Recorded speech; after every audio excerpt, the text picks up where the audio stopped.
大家好，我係阿桃，一個90後輔導碩士畢業生，而家喺香港做緊全職輔導員。今日我想同大家分享下輔導員去揾輔導員嘅經歷。首先呢，我會同大家分享下點解我會去揾輔導員啦。其實呢，嗰陣時呢讀輔導呢，好多老師都會建議我哋去揾個輔導員見下嘅。一嚟呢，就係睇下我哋會唔會有一啲未處理嘅嘢啦，我哋叫做 unfinished business。又或者一啲價值觀影響住我哋去見 client。二嚟呢，就係去感受下做 client 係點。我哋成日都話要有同理心，咁當我哋咧親身經歷過一次之後呢，我哋大概咧可以容易啲去揣摩 client 見到我哋嘅時候會有啲咩感受。我係點樣揾到輔導員嘅呢？其實成個經歷呢，我覺得係超級好彩啦。當時呢，我係冇好主動去揾嘅。嗰陣呢，其實因為我喺一間機構度幫人免費補習啦，咁嗰間機構好好啦，佢會定期舉辦一啲免費嘅活動俾義務老師、家長、同學去參加。咁每一次呢，我見到一啲課程呢，關於提升學生專注力、提升學習動機，或者點樣可以同學生建立好啲嘅關係，即係呢一啲類型嘅講座，我就會去報名。咁有一次呢，我就報咗一個講座。個講者咧就係一個輔導心理學家嚟嘅。喺成個講座完咗之後咧，佢就話佢可以為我哋提供免費嘅輔導服務。咁淨係需要咧填一張 Google Form 之後咧就會有人聯絡我。咁我梗係覺得正啦，免費喎，仲唔即刻報名咩？因為出去見輔導員咧，其實可能都要成800蚊至到1500蚊一節嘅。咁然後咧，我報咗名之後咧，過咗1-2日咧，佢就打嚟約我去佢中心度同佢進行第一次嘅見面。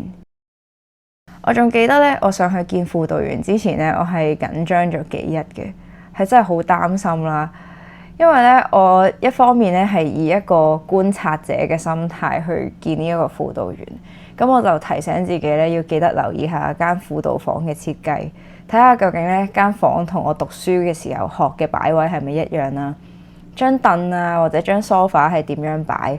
個輔導員係坐邊一度，個 client 又要坐邊一度？又或者間房入邊咧有冇紙巾、有冇水、有冇鐘？同埋呢一啲嘢嘅擺位又係點樣？咁除咗一啲硬件上嘅嘢咧，我仲諗緊我究竟要同佢講咩好啦？又或者我要用啲咩語氣去同佢傾偈好？然後喺上去之前咧，我決定咗我第一節咧要同佢講下我嘅學業啦。因為嗰陣時讀緊書啊嘛，咁我就諗住求其講啲嘢啦，就話啊我好擔心自己嘅學業成績啦。咁但係其實嗰陣時咧係唔係真係咁擔心嘅，因為我知道我只要準時交晒功課咧就實畢到業嘅。咁結果咧喺第一節咧，即係我扮晒好有準備上去見佢咧，其實佢只係問咗我幾分鐘咧，佢好快咧就帶我去睇我嘅家庭係點樣。然後咧，從此之後咧，嗰幾節都係冇提及過任何同學業相關嘅嘢嘅。我覺得呢一樣嘢咧，就係做輔導嘅神奇之處。好多客人咧，以為對住輔導員可以隱瞞或者講大話啦，即係可能大家會想塑造一個理想嘅人設啊，或者講到自己嘅家庭好美滿啊，人際關係好和諧咁樣。咁咧，但係其實當大家有所保留嘅時候咧，即係第一節、第二節可能輔導員未必發現到，但係基本上咧，我會話去到第3節打後咧就會原形畢露。好多時咧都係前言不對後語，或者我哋會話係鬼拍後尾枕啦。即係當你聽到一啲重大事件發生嘅時間線，或者講嘅內容咧，有時係會對唔上咧，即係會聽到好多筆，然後我就會逐個去 debug。咁最後一節嘅時候咧，我記得我係有同輔導員去取經啦。咁佢就同我講咧，做一個輔導員咧，要好似一個偵探咁，大膽假設，小心求證。學柯南話齋咧，其實真相只係得一個啦。咁所以咧，啱啱咧我講話個輔導員好快咧就帶我去睇我嘅家庭啦。然後喺佢嘅帶領之下咧，我講咗應該幾分鐘咧就喊咗啦。而呢一樣嘢咧係我當時上去之前完全冇估計到嘅。因為咧，我見佢嘅嗰一刻咧，其實我係冇啲咩太大嘅唔開心想分享，同埋咧一直以嚟咧，我覺得自己嘅原生家庭都算係幾完整，但係咧結果咧係真係第一節就好快喊咗。後嚟咧，到我自己真係做輔導員嘅時候咧，根據我嘅非正式統計啦，係好神奇啊！我諗應該有90%人第一次見我嘅時候都會喊。咁最後咧，我嗰次去見個輔導員咧，實體見咗一節啦，然後咧就喺線上再見多咗5節。咁喺尾二嗰一節嘅時候咧，我同佢都同意咧，即係喺嗰一個位度結束個輔導。咁所以咧，總共咧就係見咗佢6節嘅。然後喺嗰6節入邊咧，我會話佢都幫我梳理咗好多嘅嘢。讀書嗰陣咧，有一個學期咧要讀家庭治療啦，嗰陣時要寫一篇3500字嘅論文，關於自己屋企。然後我哋要當自己係一個輔導員去處理自己屋企嘅問題。嗰篇文咧，我會話係咁多份功課入邊最辛苦嘅一份。嗰個過程咧，好似係不斷挖開自己個心，然後又要再冚翻埋啦。我記得我最後交完嗰篇論文之後，係即係好似喺屋企瞓咗幾日咁樣。嗰陣時個 program leader 同我哋講咧，佢話其實從來冇人講過改變係唔辛苦咯，只係辛苦過後咧，即係會舒服好多。而我寫完嗰篇文或者我做完輔導、見完輔導員之後咧，我係深深感受到嗰一種辛苦過後嘅舒服。然後咧，我之前咧一直都唔敢開翻嗰篇文嚟睇，因為我覺得真係寫得太衰啦。咁最近咧，我終於開翻出嚟睇，然後我睇翻嗰陣時我自己寫嘅介入方法咧，都真係幾廢嘅。咁樣，但係而家呢一刻咧，我開翻嗰篇文嚟睇咧，證明我對於自己嘅嘢咧又釋懷多咗啦。我會話咧係自己個人咧一路進步緊啦，係越嚟越穩嘅個自我。唔好等到嗰件事情好嚴重先至去揾幫手啦，因為好多時咧，我見 case 發現大家都係等到即係嗰一刻係好難去處理嘅時候，先至會揾人，即係置諸死地而後生。但其實輔導唔係一樣咁樣嘅嘢嚟嘅，即係好多時候咧，嗰個問題其實一直存在住啦，只係未去到一個臨界點，大家係冇去到處理。例如一啲家庭咧，本身係有啲溝通嘅問題嘅。咁但係咧，可能平時冇特別嘢發生都還好啦，大家可以避免溝通。